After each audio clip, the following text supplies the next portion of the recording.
Chapter 8. The Gathering Clouds of War. Section or Part 1. The Steps Towards War. Harriet Beecher Stowe's Uncle Tom's Cabin, 1851 to 1852. The answer to the question of how well the North was going to stand by its promise to enforce the Fugitive Slave Act came quickly in the form of a broad reaction of Northerners to a piece of literature that took the North by storm. Harriet Beecher Stowe's Uncle Tom's Cabin. This story, first published as a periodical series in 1851, then as a novel in 1852, depicted the suffering and bravery of Southern slaves, most notably the slave Tom, the tragedy of the South caught in the trap of its own slavery system, and the power of Christian love to overcome evil. It was an immediate bestseller in the North, selling over 300,000 copies in the first year of its publication alone, and moved the North vastly closer to the abolitionist position. It also put the South again on the moral defensive, which in turn hardened Southern attitudes against the Union. As far as the Fugitive Slave Act was concerned, the popularity of the novel fairly well undercut any idea of a serious enforcement of the act in the North. In fact, it merely encouraged yet another feature that had been developing on the American stage, the Underground Railroad. The Underground Railroad was a term used in reference to a system of aided escape of slaves from bondage to freedom, either in the northern states or Canada. The system was neither underground nor involving primarily a railroad, but was a complex arrangement of safe houses where escaped slaves could hide and of guides who would escort these escapees from one safe house to the next. This process had actually been going on for quite some time, but during the period 1850 to 1860, its activity increased dramatically. Though it's hard to know exactly how many slaves were moved north by this escape system, precisely because of its secret nature. Certainly, thousands made their way north. But North and South were aware of its existence. Both sides claimed that it was extensive in nature, though the North would have cited huge numbers as a matter of pride in its accomplishments, and the South would have made a similar huge claim, though only to emphasize how great was the Northern violation of the agreed-upon Fugitive Slave Act. The sight of Southern lawmen, or even just Southern bounty hunters, coming to Northern cities to look for just such escapees had, under the authorization of the Fugitive Slave Act, dragging them back into Southern slavery was more than Northern sensitivities could bear. Indeed, evidence even that free blacks and, more horrifying, defenseless children were simply kidnapped off the streets by Southerners seeking bounty money. This was pushing the North into the arms of the abolitionists who once had been declared by moderate Northerners as being dangerously radical.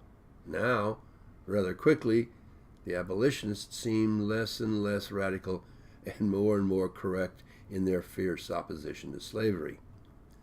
The South, on the other hand, was outraged at this violent reaction of the Northerners to the Southern lawmen and bounty hunters, who, under the full authority of the law, were simply in the North to recover the South's lost property.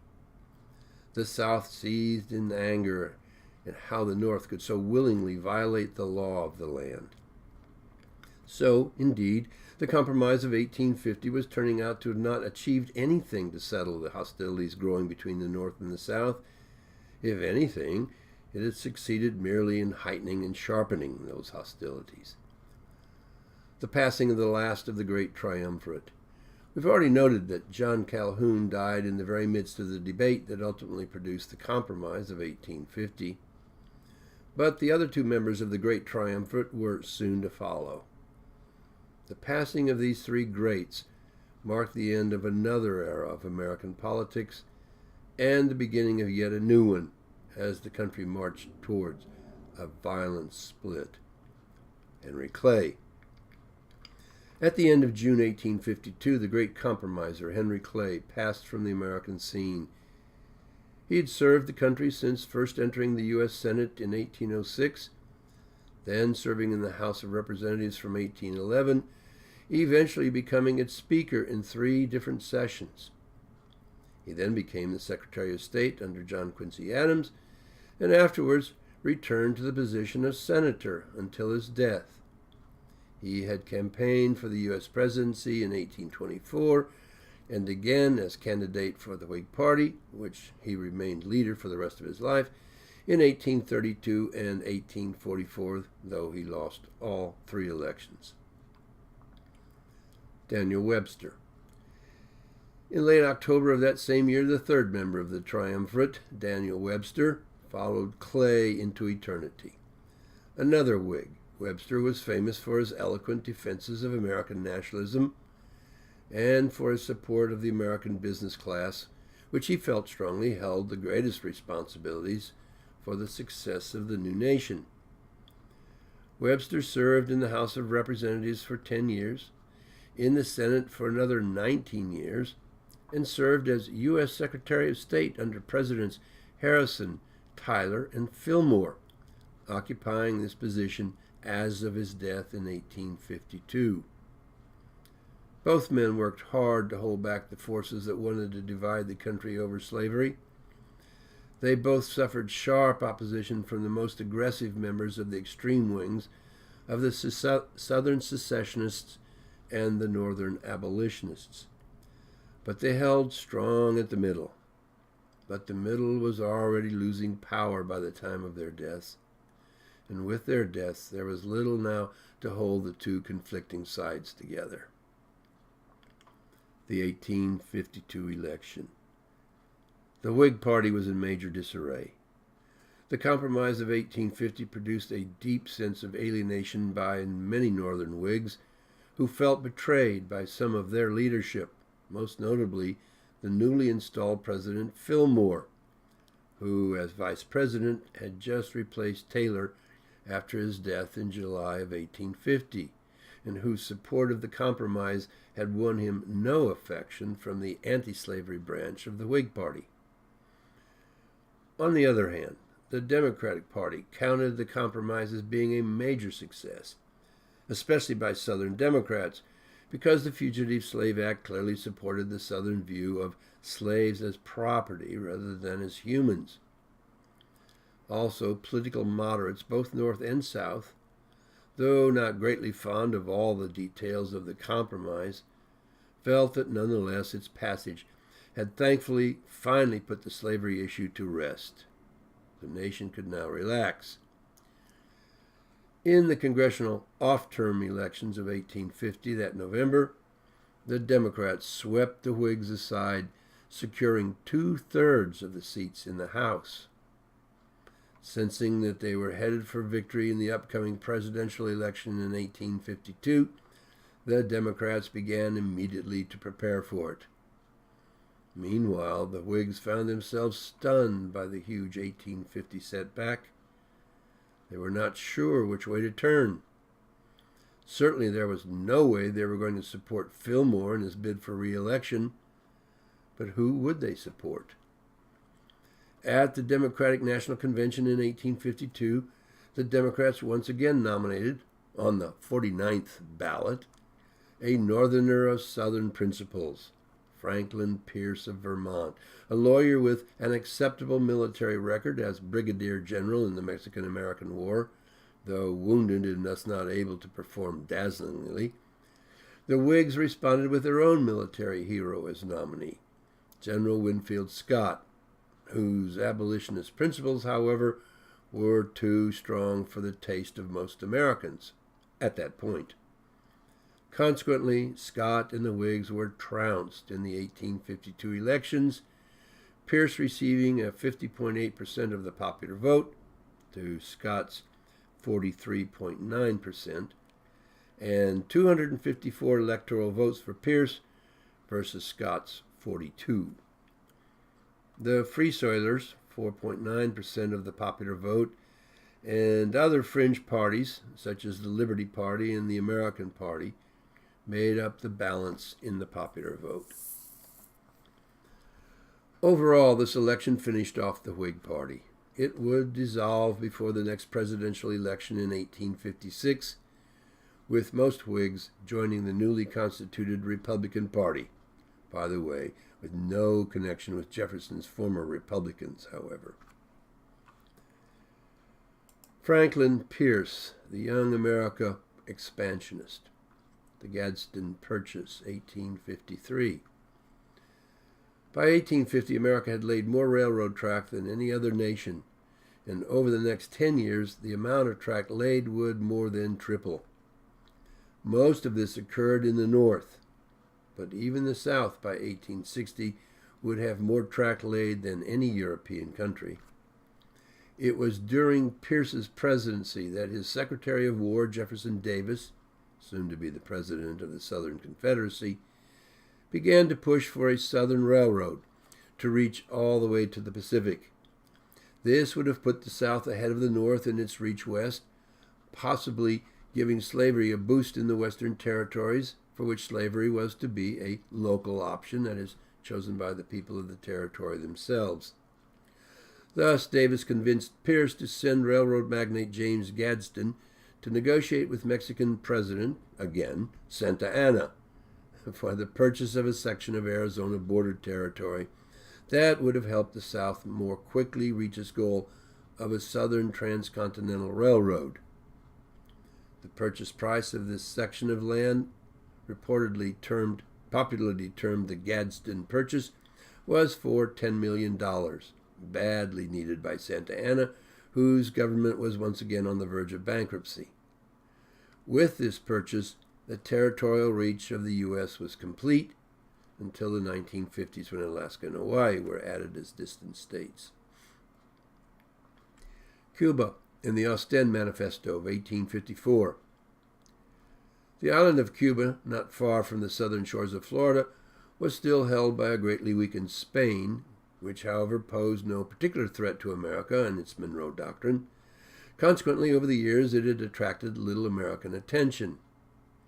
However, following the admission of California to the Union and the unlikelihood of the New Mexico and Utah territories joining the Union as anything other than as free soil states, the South turned its eyes to Cuba as a possible slave territory and future state, offsetting the North's gains.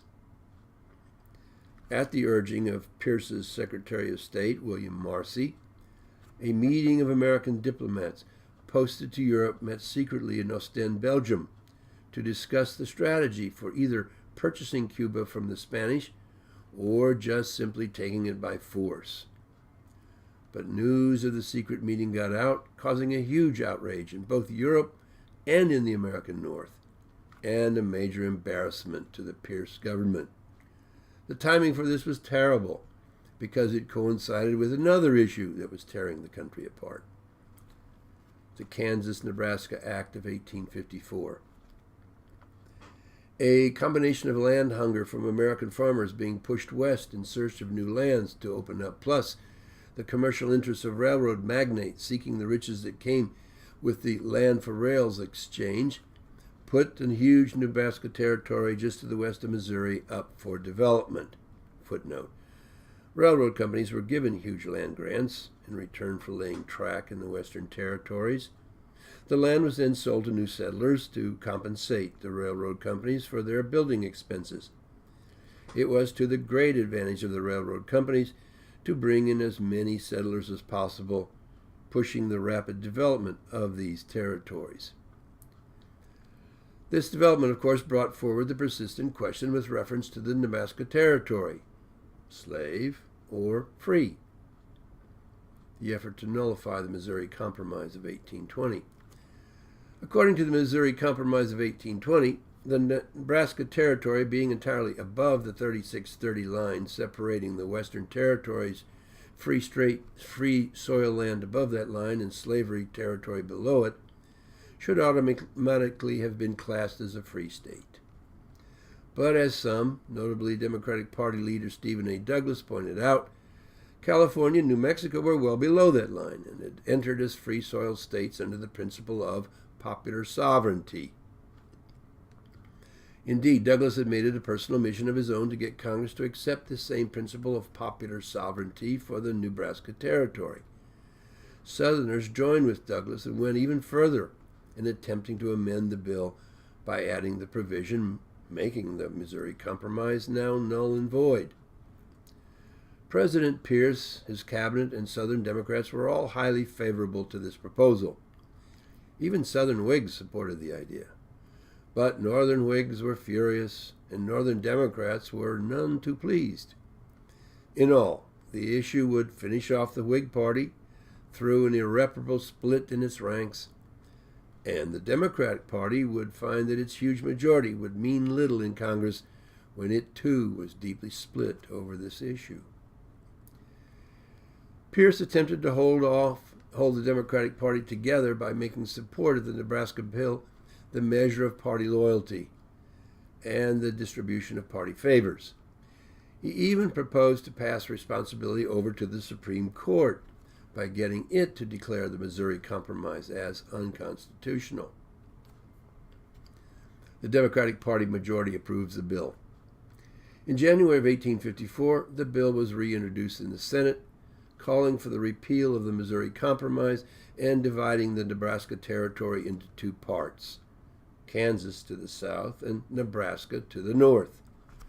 The new northern section of Nebraska was clearly going to be free territory by the obvious choice of the settlers themselves, but the southern section of Kansas was understood as being capable of going either way in a popular vote.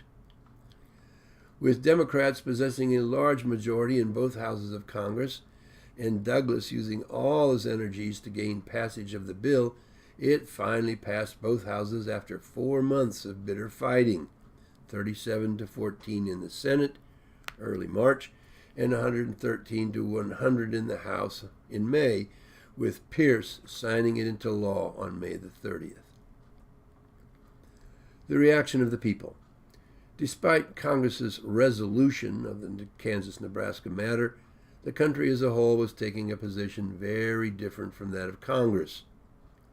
The North, containing the vast majority of the nation's population, was distressed by the political slick that had just occurred in Washington and was more determined than ever in its stand against the extension of slavery. The South, on the other hand, was not moved to a greater affection for the Union because of the new act, becoming instead even more skeptical that union with the anti-slavery North was going to last much longer. The congressional elections of 1854. In the elections of 1854, the Democratic Party experienced a huge setback delivered by its northern constituents. Of the 91 Free Soil or Free State Democrats in the House at the time of the election, 66 of them were not reelected by their voters, mostly in New York, Ohio, Pennsylvania, and Indiana, leaving only 25 Northern or Free State Democrats to return to the House in 1855. They would fail to recover any of those lost seats in the next upcoming election. As a result, the Democratic Party itself turned itself into a heavily Southern party. In all, 6 parties now competed in the House.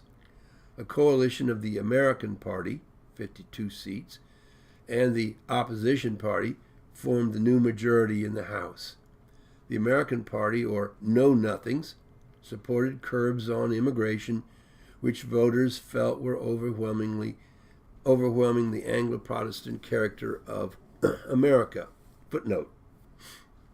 The American Party was built mainly on a number of fraternal lodges whose members operated under a pledge of secrecy, as was common in men's organizations at the time. When quizzed about their doings, they responded with, "I know nothing," thus acquiring their nickname as the Know-Nothings. For a while, it looked as if the American Party might replace the Whigs as the main adversary of the Democrats. On the other hand, the Opposition Party was simply a loose coalition of the remaining members of the Whig Party, now holding only 15 seats, and the Anti-Nebraska Party, 22 seats, the People's Party, 9 seats, and the New Republican Party, 13 seats. This latter party, with that of the New Republicans, would soon absorb the last of the Whigs and their political and economic philosophy, and the Anti-Nebraska Party. Also, a large number of the American Party, or Know-Nothings, accompanied their leader, House Speaker, and soon-to-be Massachusetts Governor Nathaniel Banks in moving into the Republican Party. Thus, the Republican Party, rather than the American Party, would move ahead to face the Democrats as the Democrats' major opponent. It would then form the Republican-Democratic Party dualism that exists to this very day. Bleeding Kansas, the split. With the Act's call for popular sovereignty in determining the future of Kansas, there was a push on by both Northerners and Southerners to increase the supporters among the Kansans on one side or the other.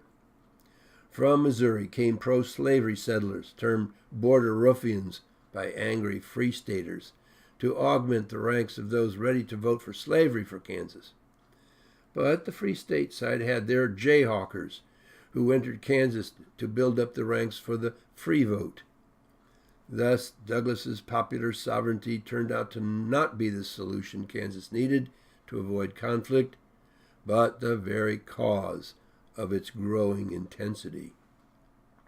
Conflicts thus began to mount between the two groups, so much so that the strongly pro-slavery territorial capital at Lecompton became a very dangerous place for Free Staters.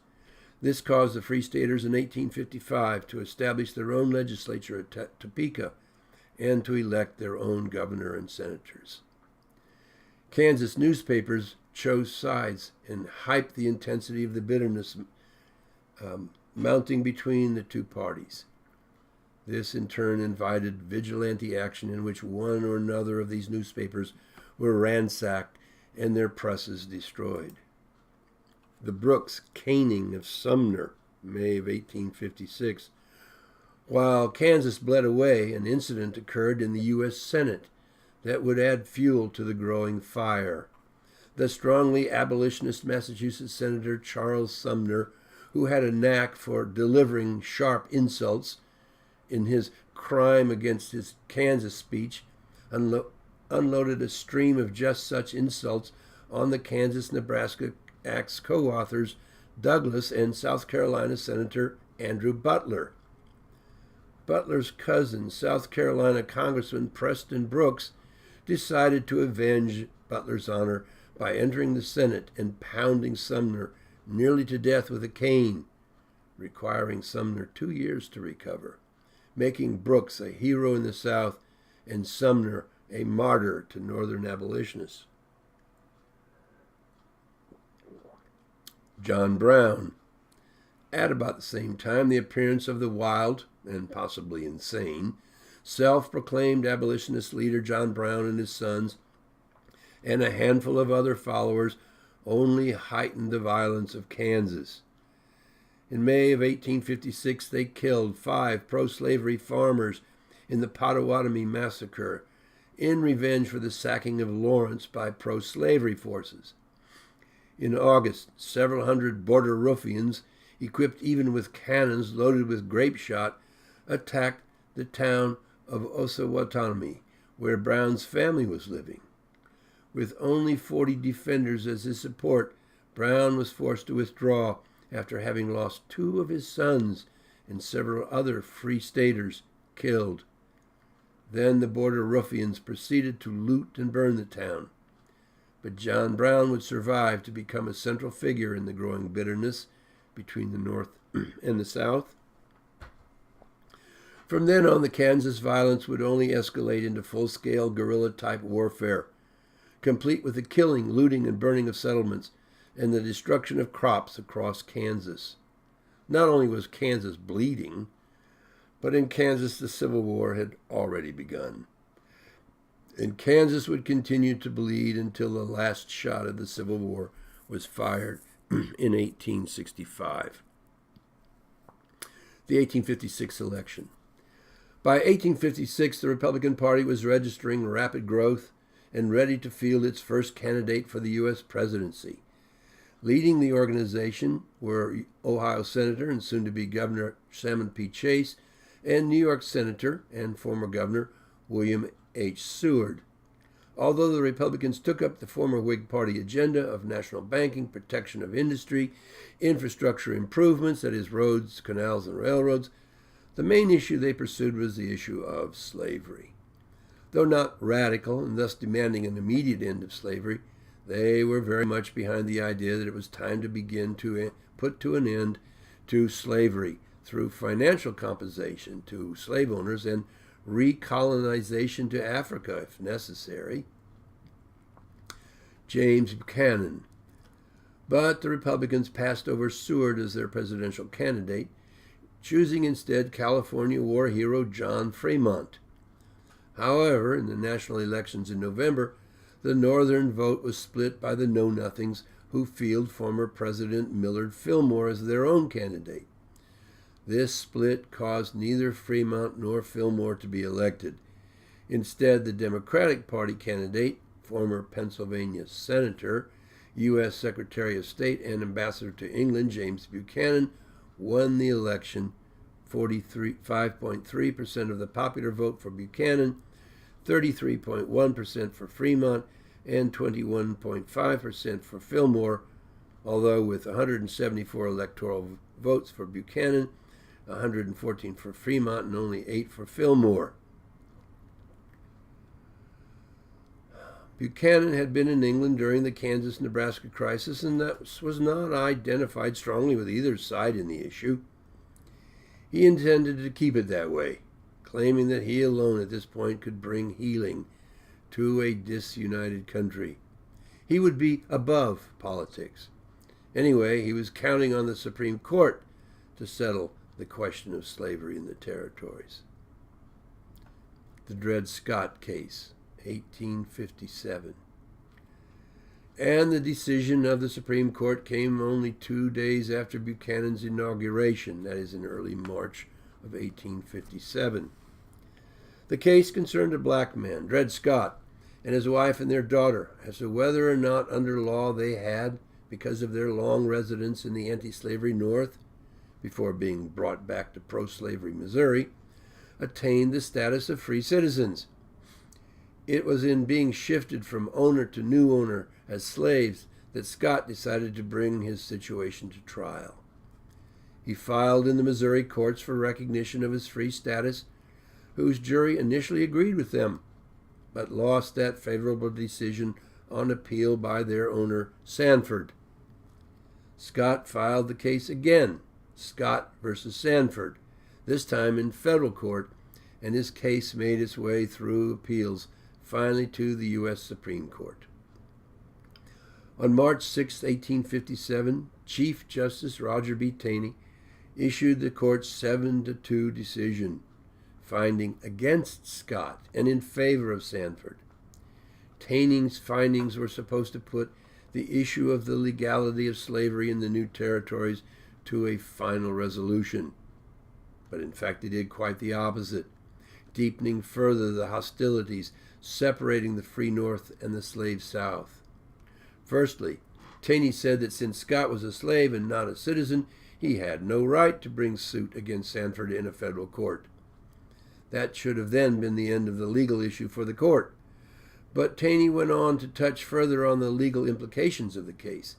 He claimed that Scott had no right to citizenship because no slave had the right to citizenship, because none of the slaves had origins as free citizens, even the ones who had received manumission, that is, being freed by their owners. He stated also that no states had the right to pass laws that offered manumission to slaves living within their jurisdiction. Further, Congress had no constitutional right to make any determination of the slave or free status for any slave or territory, any state or territory, as no such authority was given Congress by the Constitution. In fact, the only relevant constitutional provision in the matter was the Fifth Amendment, which protects the citizens' property rights in all parts of the Union. Taney went so far as to affirm that no state had the right even to grant citizenship to blacks, slave or free, because the Constitution was written only for the superior race of whites. Blacks were unfit to associate with the white race and had no natural rights that whites were bound to respect. Northerners were furious Court's rulings. Footnote. Nonetheless, the previous owner of Scott paid for the freedom of Scott and his family, even as the Supreme Court's findings were being announced. Southerners were now no longer the only section of the country sensing that their values would have to be defended by force.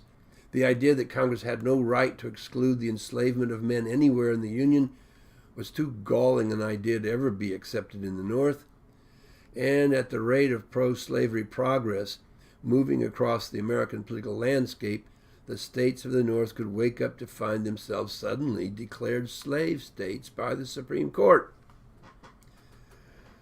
Douglas did not challenge the court directly, but stated that regardless of a territory's inability to exclude slavery, it could refuse to offer police enforcement or protection to the practice of slavery. But this piece of logic proved compelling to no one, Northerner or Southerner. Southerners now went so far to claim that the Dred Scott decision had fully vindicated the practice of slavery in any part of the Union. Some even claimed that it was time to go on the offensive and push to have slavery allowed in all the Union, therefore preserving the Union's integrity and unity and having no longer two but one fundamental social vision, that of the slave culture, of course. There was, of course, no way that Northerners were going to yield even an inch to that kind of an argument. Thus, overall, the Supreme Court's intervention in the sectional dispute only made things worse, pointing the nation ever more in the direction of armed conflict similar to the Kansas variety, except a violent conflict located in the very heart of the Union. The Panic of 1857. On top of that, the Supreme Court decision to put a huge chill on investment fever that had been pushing the fast-growing railroad industry westward at a frantic pace, dreaming of catching huge profits in the process. Well, suddenly the bubble burst, as investors realized that the Dred Scott decision threw the future of Western development into question. Everyone was aware of the trauma of the Kansas attempting to sort through this issue of slavery. Now it was clear that the Supreme Court had laid the same conditions for the rest of the Western territories. The decision as to whether a territory was going to be slave or free was no longer set by law, but by Douglas's popular sovereignty, which meant by pitched battles between well-armed advocates of both sides. This was not a situation designed to invite economic development. Investors began to back out of the railroad enterprise, at least the railroads running west from the east, for the north-south lines were not affected. Now the railroad companies could not pay off loans to eastern banks, setting off a round of fears about the strength of the eastern banks. Virtually overnight, a huge financial panic set into the north. The South experienced virtually none of this panic, presuming that it was because an agricultural economy based on the certainty of cotton sales was vastly superior to the highly speculative realm of the North's industrial capitalism. This only confirmed in the Southerner's mind the correctness of his slave-based agricultural society, which he was ready to defend to the death. And indeed, he would soon be called upon to do just that. John Brown's raid on Harper's Ferry, October 18, 1859. Meanwhile, John Brown had moved his abolitionist campaign east and began plans to gather a small fighting force of his own to spark an uprising that he expected would be joined by hundreds of slaves throughout the South. The beginning of the uprising would be signaled by his attack on the U.S. military arsenal at Harper's Ferry, just up the Potomac River from Washington, D.C. But when the event occurred, only 20 men joined him, and a Marine detachment under Colonel Robert E. Lee was immediately sent to the arsenal to put an end to Brown's rebellion. 10 of the raiders were killed on the spot, and Brown was wounded, captured, tried, and soon, December, executed, along with 4 other raiders. A few others escaped, and others were freed. The nation found itself deeply divided over this event.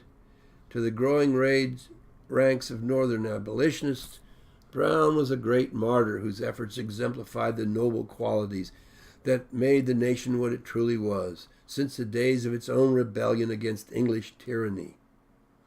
But to Southerners, he was viewed as an extremely dangerous villain, typical of all abolitionists, thirsting to destroy the South by inciting a massive and bloody slave rebellion. Thus, because of events such as Brown's raid on Harper's Ferry, the lines of a coming war between the North and the South were clearly beginning to be set in place. Statehood for Bleeding Kansas. To gain statehood, 2 different Kansas constitutions were sent to Washington for approval, the Lecompton and the Topeka constitutions, along with claims and counterclaims involving massive fraud in the Kansas elections ratifying one or the other of these constitutions. Buchanan supported the pro-slavery Lecompton Constitution, whereas Douglas supported the Free Soil Topeka Constitution. Eventually, the Lecompton Constitution was defeated both by another referendum in Kansas in 1858 and by a vote in Congress to admit Kansas as a free state, with yet another constitution, the Wyandotte Constitution of 1859. The latter vote in Congress in January of 1861 to admit Kansas as a new state occurred just as the nation was breaking apart with the withdrawal of the southern states from the Union.